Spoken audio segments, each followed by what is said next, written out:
चला आज तर आपण शेंगदाण्याची झटपट तयार होणारी चटणी बनवूया। 1 वाटी बाउल मी शेंगदाणे घेतले, 1 वाटी बाउल मी वाळलेल्या सुका मिरच्या घेतल्या, त्यात दोन चटणीसाठी थोडे धणे घेतले, लसूण घेतला, काळं मीठ घेतलं आणि जिरा पावडर घेतले। प्रथम याला कढईत शेंगदाणे टाकले।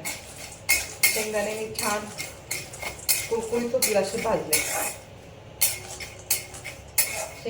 नंतर भाजलेले शेंगदाणे मी एका बाउलमध्ये परत काढून घेतले।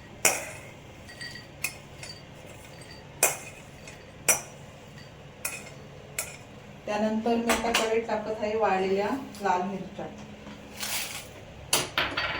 त्या पण कमी गॅसवर भाजायच्या, म्हणजे ठसका पण होत नाही आणि मिरच्या एकसारख्या भाजल्या जातात।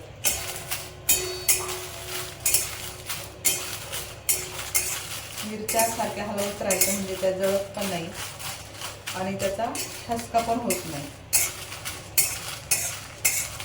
आता ह्या माझ्या मिरच्या झाल्या भाजून,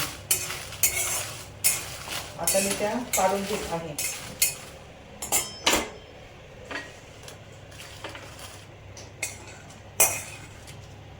त्यानंतर आता मी कढईत टाकत आहे थोडा लसूण।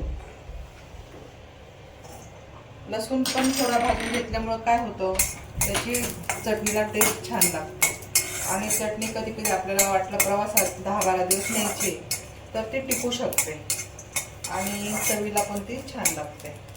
ते लसूण भाजत आला की त्याच्यामध्ये मी थोडेसे 1 चमचा धणे टाकले। धणे आणि लसूण मी एकत्र थोडा कमी गॅसवर भाजून घेतला आणि नंतर मी गॅस बंद करून टाकला।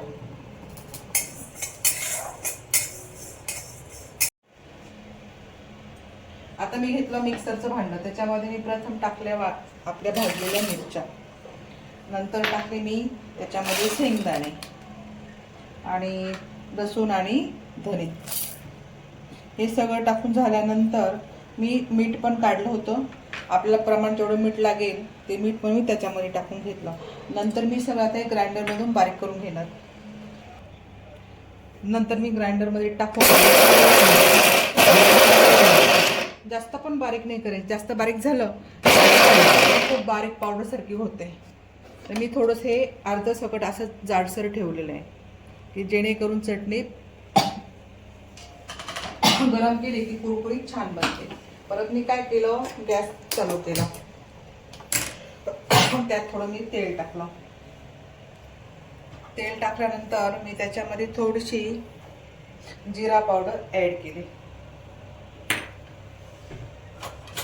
त्यात थोडंसं किंचितसा हिंग टाकला आणि थोडीशी हळद, जेणेकरून चटणीला कलर पण छान येतो। हे आता तेल परत गरम झालंय फोडणीसाठीचं आणि त्यातमध्ये मी आता आपली तयार झालेली शेंगदाणा चटणी टाकते। बघा कसे छान अशी ठोसर चटणी आलेली आहे। त्यात चटणी खाताना शेंगदाणे दाता खाली आले की ते चटणी पण छान लागते।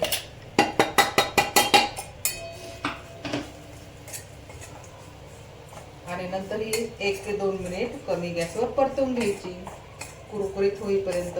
आता ही झाली आपली कुरकुरीत शेंगदाण्याची चटणी तयार। तर आता मी थंड होण्यासाठी एका प्लेटमध्ये काढून घेते।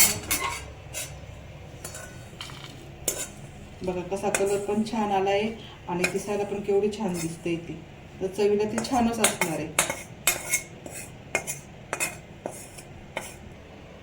ही झाली आपली चटणी खाण्यासाठी तयार। धन्यवाद।